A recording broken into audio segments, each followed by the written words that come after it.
मुझे पूरे हफ्ते से गट फीलिंग थी कि मैं जाने वाली हूँ। मुझसे पूछा गया कि अगर आप नहीं तो कौन, तो मैंने करण का नाम लिया। मुझे लगता है शो खत्म हो जाएगा, उसके बाद भी पता नहीं चलेगा शर्मा मैम का झुकाव किसकी तरफ ज्यादा है। मेरे रिलेशनशिप को क्लैरिफिकेशन की जरूरत बिल्कुल भी नहीं थी। सेकेंडली, मेरा रिलेशनशिप इतना फ्रेजाइल नहीं है कि बस एक स्टेटमेंट से वो टूट जाए। पॉइंट पे पूरे इंटरव्यू के बीच में से उठा के जो चीज बोल दी गई थी, मैं काफी ज्यादा इमोशनल हो गई थी। तो सबसे पहले तो जानना चाहेंगे कि इस वीक आपको ऐसा क्यों गट फीलिंग आया कि आप ही घर से बिगर होने वाले हो? क्योंकि मुझे हर वीक जिसकी भी गट फीलिंग आती है वो बहुत सही होती है। इस बार मुझे अपने लिए आई और मैं विक्ट हो गया। Was right.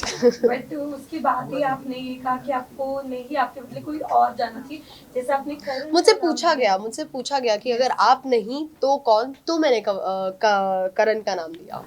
ओके, उसके अलावा ऑफ कोर्स हम जानना चाहेंगे बाहर आने के बाद आपकी जो एक रिलेशनशिप को क्लैरिफिकेशन मिली है। मेरे रिलेशनशिप को क्लैरिफिकेशन की ज़रूरत बिल्कुल भी नहीं थी, क्योंकि मुझे अपने रिलेशनशिप पे बहुत ज़्यादा भरोसा है। इट्स जस्ट दैट उस पॉइंट पे पूरे इंटरव्यू के बीच में से उठा के जो चीज़ बोल दी गई थी, मैं काफ़ी ज़्यादा इमोशनल हो गई थी। But then I was back again. मैंने उस चीज़ का कभी उसके बाद दोबारा जिक्र नहीं किया अगले दिन से, बिकॉज मुझे अपने रिलेशनशिप पे पूरा भरोसा है। और Also, you know, जब शुरुआत हुई थी हमने देखा था टॉप 2 में आपका भी नाम था विवेन के साथ में। That was surprising for me also. But क्या लगता है क्या चीज ऐसी गलत चली गई जो वो बोलते ना चीजें रियलिटी में I don't know, I think ये सवाल हमें मेकर्स से पूछना चाहिए कि उनको ज़्यादा बेटर पता है, बिकॉज मुझे टॉप 2 की चीज़ भी नहीं पता थी, मुझे ये चीज़ भी नहीं पता है। लेकिन कहीं ना कहीं ऐसा लग रहा था कि आप खो गई थी ईशा और अविनाश के बीच में। आप थोड़े से आपने नायरा से बात करने की कोशिश की, आपने मैंने कोशिश नहीं की, मैंने बात की। किया आपने, लेकिन कहीं ना कहीं उनके बीच में आप खो गई। ऐसा आप अगर आप देखें कन्वर सर ने भी माना कि कहीं ना कहीं आप वो ग्रुप के वजह से ये आज आप इतना आउट हुई है। मैं डेफिनेटली ये नहीं कहूँगी कि मैं ग्रुप की वजह से आउट हुई हूँ। ये कहना तो बहुत ही ज़्यादा गलत हो जाएगा कि मैं ग्रुप की वजह से आउट हुई हूँ। क्योंकि आप सबसे बात करते थे, सेंट्रल आप सबसे बात करते थे। अगर हम देखें पूरे बिग बॉस में सबसे मिलाकर आप बात करते थे, लेकिन कहीं ना कहीं ईशा और अविनाश के वजह से आप ये थोड़ा बैकआउट हुआ है आपका। आई डोंट रियली नो कि अभी मैंने एपिसोड्स नहीं देखे हैं, मुझे नहीं पता क्या कितना दिखाया गया है, क्या कितना नहीं दिखाया गया है। इस चीज़ पे मैं कमेंट कर सकती हूँ एपिसोड्स देखने के बाद की, और मैं क्लैरिफाई कर सकती हूँ एपिसोड्स देखने के बाद कि किसको जिसको भी जो कुछ भी लग रहा है वो क्यों लग रहा है। ईशा शो में आपको वुमन कार्ड भी खेलते हुए देखा गया है, इसके अलावा बीचिंग करते हुए भी काफी ज्यादा। पहले तो मेरा नाम आप ठीक से ले लीजिए। एलिसन। Thank you. हाँ, आप आपका क्वेश्चन।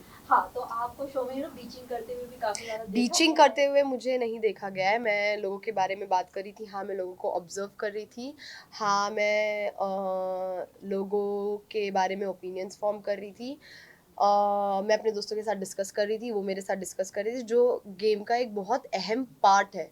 तो that is what was happening, और बीच में थोड़ी बहुत मस्ती वगैरह हो रही थी, and that's it, that's about it. ऐसा लगता है आपको कॉन्फिडेंस वाइज लो हो गई थी आप, बिकॉज जब सलमान ने आपसे पूछा कि कौन घर से बाहर हो सकता है, तो आपने ऑटोमेटिकली अपना नहीं, वो कॉन्फिडेंस लो नहीं था, वो मेरी गट फीलिंग थी। मुझे पूरे हफ्ते से गट फीलिंग थी कि मैं जाने वाली हूँ, बिकॉज हर बार इनफैक्ट अभी मैंने इस चीज़ का आंसर दिया है कि हमारे दोस्तों के बीच में, हम सब के बीच में हमेशा ऐसा होता था कि इस बार कौन जाएगा, इस बार कौन जाएगा, इस बार कौन जाएगा, और हर बार मेरी गट फीलिंग सही होती थी, और इस बार मेरी गट फीलिंग मैं थी, और मुझे पूरे हफ्ते से कहीं ना कहीं पता था मैं जाने वाली थी, और मैं अपने दोस्तों को भी यही बोल रही थी कि this time it is me. So जैसे ही उन्होंने पूछा, मैंने अपना हाथ उठाया, because I knew I had that gut feeling, तो मैंने अपना हाथ उठा लिया। That was not confidence low. Isha ने कहीं ना कहीं आपके बारे में भी कुछ बैक बिचिंग की थी अविनाश के साथ, कि जैसे कि आप लोगों से बात करने जाती थी तो कहीं ना कहीं उसको लेके भी वो सवाल उठाती थी कि ये अपने कई सारे गुड पॉइंट्स बनाने के लिए कर रहे हैं। इस पर आप क्या कहना चाहिए?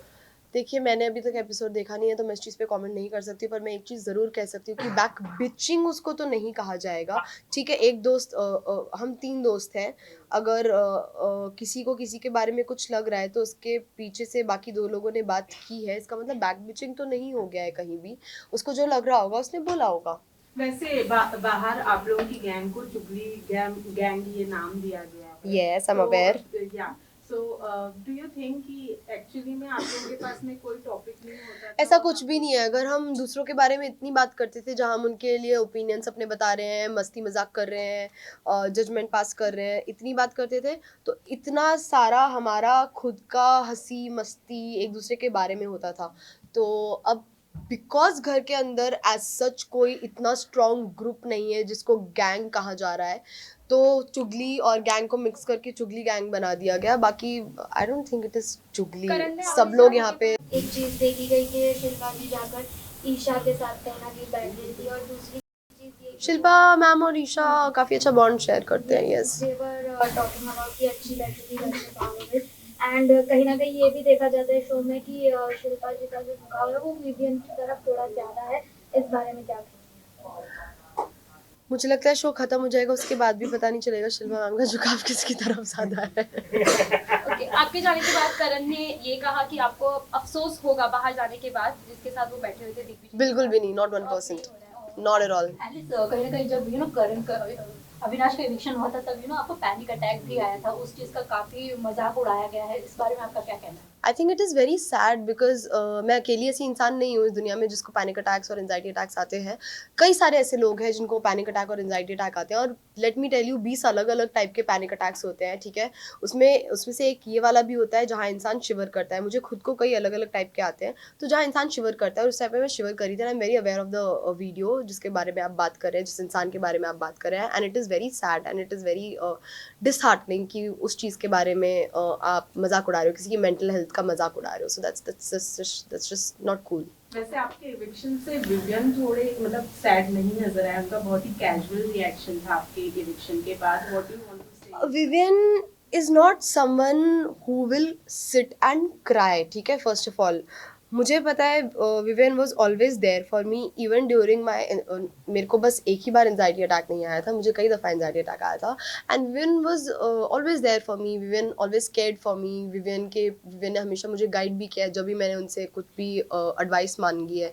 मैंने उनसे 20 मिनट मांगे हैं तो उन्होंने 3 घंटे दिए हैं, 15 मिनट मांगे हैं तो 2 घंटे दिए हैं, ठीक है।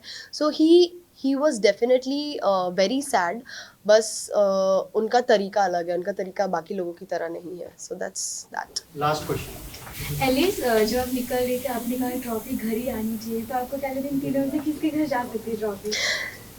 आनी तो घर ही चाहिए, बट अगर मुझसे एक इंसान पूछा जाए तो मैं बोलूँगी विवियन। अगर हम बात लास्ट क्वेश्चन था ना। एक सवाल था, जैसे कि आपके रिश्तों के बारे में कई सारी बात हुई थी, कहीं ना कहीं ऐसा लग रहा था कि makers try to destroy your relationship. What इस पर आप क्या कहना चाहेंगे? I wouldn't say makers try to destroy my relationship. मेरा relationship इतना, पहली बात तो makers didn't try to do that. Secondly, मेरा relationship इतना fragile नहीं है कि बस एक statement से वो टूट जाए. Yeah. Alice, thank you. Thank you.